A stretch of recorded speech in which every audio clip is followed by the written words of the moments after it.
আজকে ভগবান শ্রীকৃষ্ণ ব্যাসদেবকে প্রশ্ন করছেন। ব্যাসদেবটা কি? যে ভাগবত রচনা করেছেন সেই ব্যাসদেবের কাছে ভগবানের প্রশ্ন। ভগবান বললেন, ব্যাসদেব, বহুদিন হয়ে গেল একটা প্রশ্ন আমার মনের মধ্যে রয়েছে, কিন্তু উত্তর খুঁজে পাচ্ছি না। সেই প্রশ্নের উত্তরটা তুমি দেবে।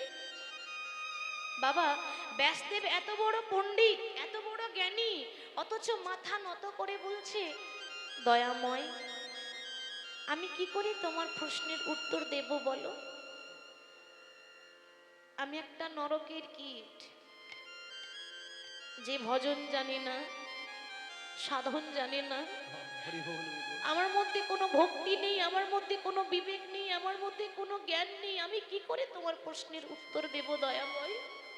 বাবা, আপনারা বলবেন এত বড় পণ্ডিত হয়ে কথা বললো কেন? কেন বললো জানেন? যারা সত্যি সত্যি জ্ঞানী হয়, যারা সত্যি সত্যি পণ্ডিত হয়, তারা কখনো মাথা উঁচু করে বলে না যে আমি এটা জানি ওটা জানি। এটাই পণ্ডিতের লক্ষণ। যে সত্যি জানে সে বলে আমি তো কিছুই জানি না, কি করে বলবো, আমার মতো অধম আর কে আছে। এটা লক্ষণ, জ্ঞানী চেনার এটাই লক্ষণ। তে প্রভু, আমি সামান্য একটা ক্ষুদ্র জীব, নরকের কীট, আমি কি পারবো তোমার প্রশ্নের উত্তর দিতে? পারবে, পারবে, তুমি একমাত্র পারবে।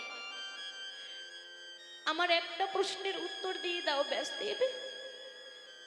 যে ভক্তরা আমার নাম করে, যে ভক্তরা আমাকে ভালোবাসে, তারা আমার নাম করে কি আনন্দ পায়, আমি ভগবান হয়েও এখনো এ প্রশ্নের উত্তর দিতে পারলাম না। ভগবান নিজের মুখে বলেছে, মা, যে করে আমার আশ, আমি তারই করি সর্বনাশ। তাই না বাবা? আপনারা মিলিয়ে নেবেন, যারা বেশি হরি হরি করে, যারা বেশি ভগবানকে ভালোবাসে, জীবনে কারো অন্যায় করেনি, জীবনেও কারো ক্ষতি করেনি, সৎ পথে হাঁটে, সৎ কথা বলে, দেখবেন তাদের কপালে যত দুঃখ কষ্ট জ্বালা যন্ত্রণা, প্রতি পদে পদে বাধা। যারা সারাদিন পাপ করছে তাদের জীবনে কষ্ট নেই, কষ্ট ভালো মানুষেরই হয়, ভক্তের হয়। ভগবান নিজেই বলেছেন যে যে আমার নাম করবে, আমার প্রথম কাজ হচ্ছে তাকে রাস্তার কাঙাল করে দেওয়া। তবু যদি না ছাড়ি আমার পাজ, তারপর হই আমি তার দাসের কোনো দাস। হরি বল। যে ভক্তদেরকে আমি এত কষ্ট দিই, যে ভক্তদেরকে আমি এত কাঁদাই, তারা আমার নাম শুনে কেন? আপনারা প্রত্যেকটা ভক্ত বুকে হাত দিয়ে বলতে পারবেন যে আমার জীবনে কোনো কষ্ট নেই, যন্ত্রণা নেই, ভালো আছি? কেউ বলতে পারবেন? কষ্ট সবারই আছে, দুঃখ সবারই আছে, যন্ত্রণা সবারই আছে, ব্যথাও সবার অন্তরে আছে। সংসার মানে তো দুঃখ, জ্বালা, যন্ত্রণা, কষ্ট। তো আমার ভক্তরা আমার নাম শুনে কি আনন্দ পাই, আমি ভগবান হয়ে এই কথাটা জানতে পারলাম না। ব্যাসদেব বললেন, দয়াময়, এই প্রশ্নের উত্তর তো তুমি কোনোদিনও খুঁজে পাবে না প্রভু। কেন জানো? যে রসগোল্লা, সে কি জানে তার স্বাদ কেমন? কি বাবা, রসগোল্লা জানে তার স্বাদ কেমন? জানে না। কে জানে? যে রসগোল্লা খায়, একমাত্র সে বলতে পারবে যে রসগোল্লা খেতে কেমন লাগে। রসগোল্লা নিজে বোঝে না। আর তাছাড়া দয়াময়, যে দামি চালের ভাত খায়, সে কোনোদিনও জানবে না যে 5টা ঘরে ভিক্ষা করে একটা ভিখারির চালের স্বাদ কেমন হয়। তুমি এই প্রশ্নের উত্তর কোনোদিনও পাবে না। একটা উপায় আছে। কি উপায় জানো? যদি তুমি ভগবান হয়ে ভক্তের চরণ দুটো নিজের বুকে অন্তরে জড়িয়ে ধরতে পারো, সেই দিন জানতে পারবে তোমার নাম করে ভক্তরা কি আনন্দ পায়। ভগবান মনে মনে ভাবলেন, তাহলে আমাকে পায়ের ধুলোটা দেবে কে? কেমন আছে যে আমাকে পায়ের ধুলো দেবে? বাবা, আমরা ভগবানের চরণের ধুলো আমরা মাথায় মাখতে পারবো, কিন্তু আমাদের পায়ের ধুলো কি ভগবানকে দিতে পারি? আমাদের তো পাপ হবে, আমাদের তো অপরাধ হবে, আমাদের তো নরকে যেতে হবে, আমরা তো পারবো না। তাহলে কে দেবে আমায়? ভগবান ভাবছেন। হঠাৎ একজনের কথা মনে পড়ে গেল, যে 24 ঘন্টা নারায়ণ নারায়ণ নারায়ণ সে কে মা? নারদ। শুনেছি নারদ নাকি আমায় বড্ড ভালোবাসে। আজকে আমিও দেখতে চাই যে আমার নারদ আমাকে কতটা দিতে পেরেছে, নারদ আমায় কতটা ভালোবাসতে পেরেছে। স্বয়ং সৃষ্টি স্থিতি লয় প্রলয়ের মালিক ভগবান যখন নারদের কাছে গিয়ে দাঁড়িয়েছে, নারদ, ও নারদ, বড় আশা করে তোমার কাছে এসে দাঁড়িয়েছি। আমি যদি তোমার কাছে কিছু চাই, তুমি আমায় খালি হাতে ফিরিয়ে দেবে না তো নারদ? নারদ বলল, দয়াময়, কি বলছো তুমি? আমার দেহ মন প্রাণ সবই তো তোমায় দিয়েছি, দেওয়ার মতো তো আর কিছু নেই দয়াময়। বলো তুমি আমার কাছে কি চাও? নারদ, আমি তোমার দেহ মন প্রাণ নিতে আসিনি, আমি এমন কিছু একটা বস্তু নিতে এসেছি যা পয়সা থাকলেও বাজারে কিনতে পাওয়া যাবে না। আমরা বলি, আরে পয়সা থাকলে কি না পাওয়া যায়, তাই না মা? পয়সা থাকলে কি না পাওয়া যায়, কথাটা ঠিক বলছেন। পয়সা থাকলে আপনি আপনার প্রয়োজনীয় জিনিস সবই পাবেন, কিন্তু পয়সা থাকলে ভক্তের চরণ ধুলো, আশীর্বাদ, ভক্তি, এগুলো মার্কেটে কিনতে পাওয়া যায় না, এগুলো এখানে এসে অর্জন করে নিতে হবে। আমি তোমার কাছে এমন কিছু নিতে এসেছি যা বাজারে কিনতে পাওয়া যাবে না। বড় আশা করে এসেছি নারদ, তুমি আমায় খালি হাতে ফিরিয়ে দেবে না তো? নারদ বলল, দয়াময়, আমি আমার বলতে তো কিছু রাখিনি, বলো তুমি আমার কাছে কি চাও? নারদ, একটা বস্তু চাই, তোমার দেহ মন প্রাণ কোনো কিছু চাই না, তোমার চরণ ধুলোটা তুমি দয়া করে আমার মস্তকে দিয়ে দাও। দয়াময়, তুমি কি পাগল হয়ে গেলে? এই বিশ্ব ব্রহ্মাণ্ডে এত দামি দামি জিনিস থাকতে তুমি আর কিছু পেলে না, তুমি আমার পায়ের ধুলো নিতে এসেছো? না না না না, আমি তো পারবো না। কেন পারবে না? এই তো কিছুক্ষণ আগে বললে যে প্রভু আমার সবই তোমার, তাহলে তোমার চরণ ধুলোটা দিতে পারবে না? দেখো দয়াময়, আমি যদি আমার চরণের ধুলো তোমার মস্তকে দিই, আমাকে তো নরকে যেতে হবে। আমি সব পারবো, কিন্তু তোমার জন্য নরকে যেতে পারবো না। ভগবান মনে মনে হাসছেন আর ভাবছেন, এই হলো ভক্ত। আমরা কলিযুগের মানুষ তো, আমরা বড় স্বার্থপর। আমরা শুধু ভগবানের কাছে দুটো হাত পেতে চাইতে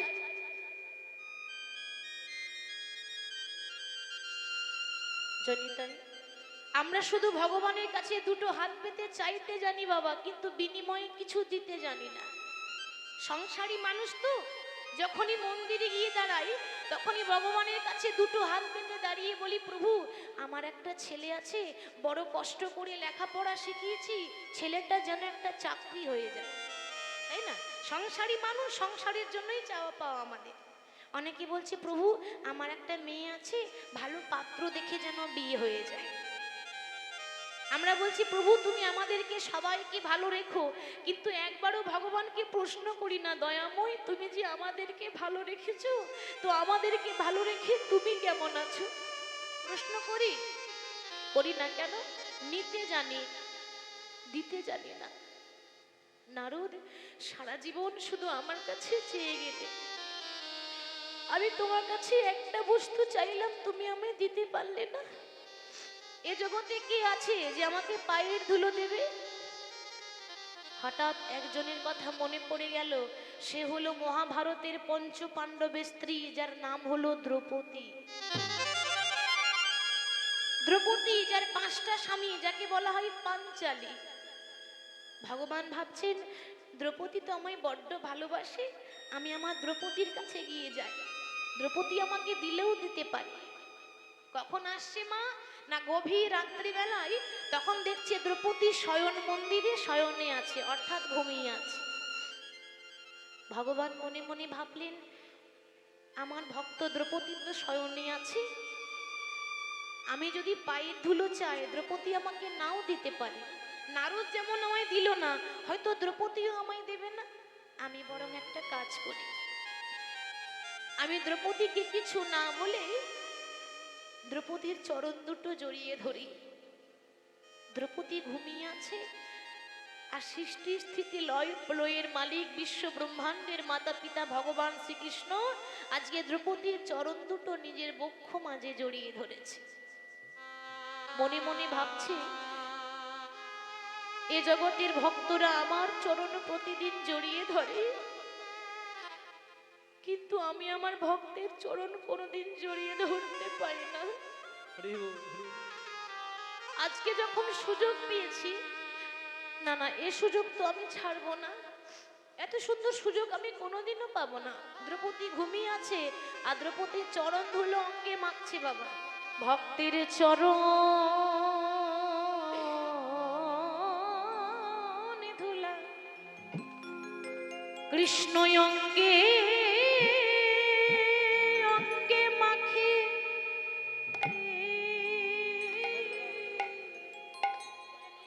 ভক্তির চরণ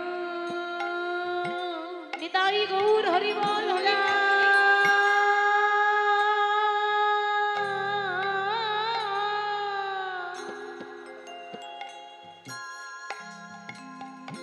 কৃষ্ণ অঙ্গে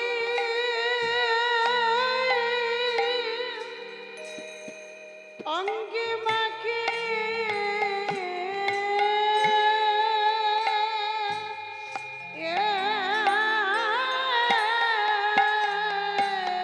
সে যে ভক্ত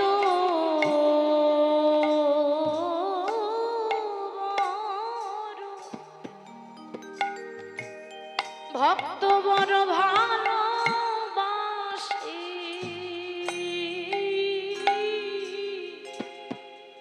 ভক্তের চরণ ধুলা কৃষ্ণ অঙ্গে মাখে। সে যে ভক্ত বড়,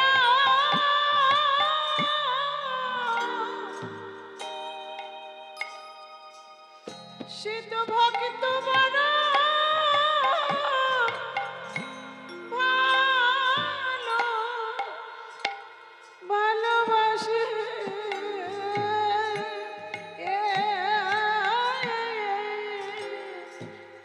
গোবিন্দ আমার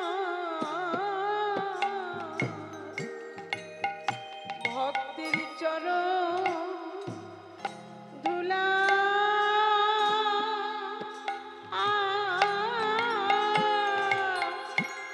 সে তো অঙ্গে অঙ্গে মাখে,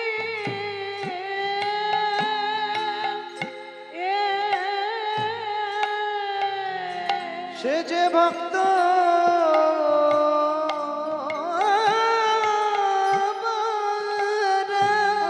নিতাই গৌর হরি বল হরি বল। বড় ভালো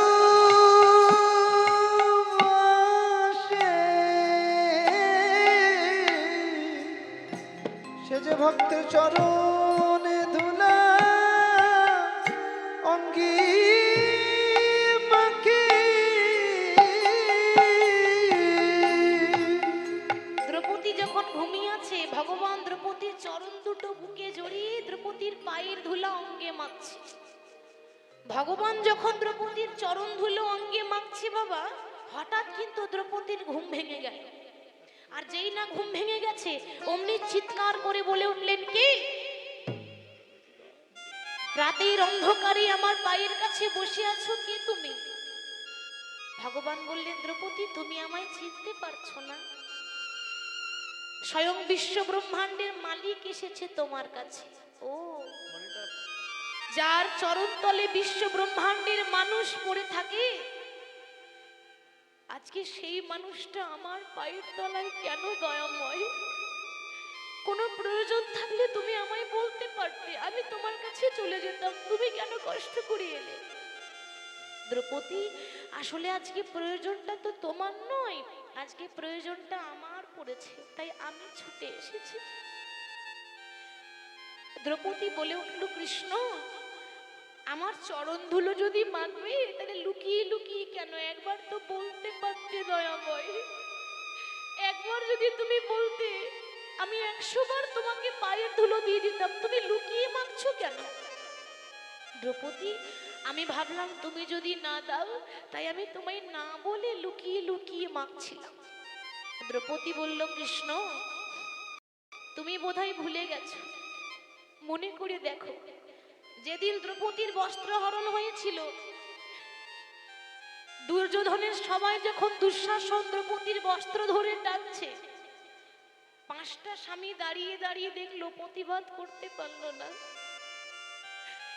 সামনে এত এত গুরুজন বসে আছে, এত চিৎকার করলাম, এত ডাকলাম, কেউ কিন্তু প্রতিবাদ করলো না। সব থেকে লজ্জার কথা, এত এত গুরুজনের সামনে একটা নারীর মানহানি হলো, আর সবাই দাঁড়িয়ে দাঁড়িয়ে দেখলো, কেউ প্রতিবাদ করলো না। সেদিন আমি বুঝে নিলাম, দয়াময়, ইহ জগতে আমার আপন বলতে কেউ নেই তুমি ছাড়া। ইহ জগতে কেউ কারণ নয়, যদি আসল বন্ধু বলে যদি কেউ আছে, একজনই আছে, সে হলো তুমি, বিপদ ভঞ্জন মধুসূদন। সেদিন যখন বললাম, হে বিপদ ভঞ্জন মধুসূদন রক্ষা করো, সেদিন তুমি একটা নয়, দুটো নয়, শত শত বস্ত্র দিয়ে আমার লজ্জাটা নিবারণ করেছি। হরি বল। সেই দিন থেকে আমি আমার দেহ, মন, প্রাণ, জীবন, যৌবন সবই তোমায় দিলাম। তাহলে বলতে পারো, দয়াময়, আমার দেহ, মন, প্রাণ, জীবন, যৌবন সবই যদি তোমার হলো, তাহলে চরণে দুটো কি ওগো আমার বটে। নিতাই গৌর হরি বল।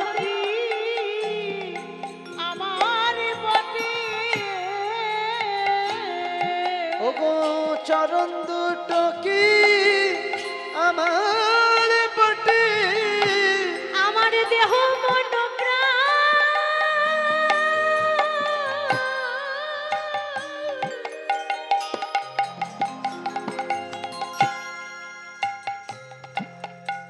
কৃষ্ণ তোমায় দিলাম, হরি বল। চরণে দুটো কি আমার বটে। ওগো দেহ মন প্রাণ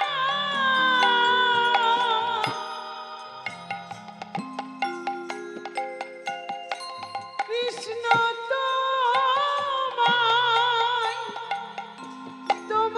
দিলাম। হরি বল। বলো বলো ও গোবিন্দ, চরণে দুটো কি আমার বটে।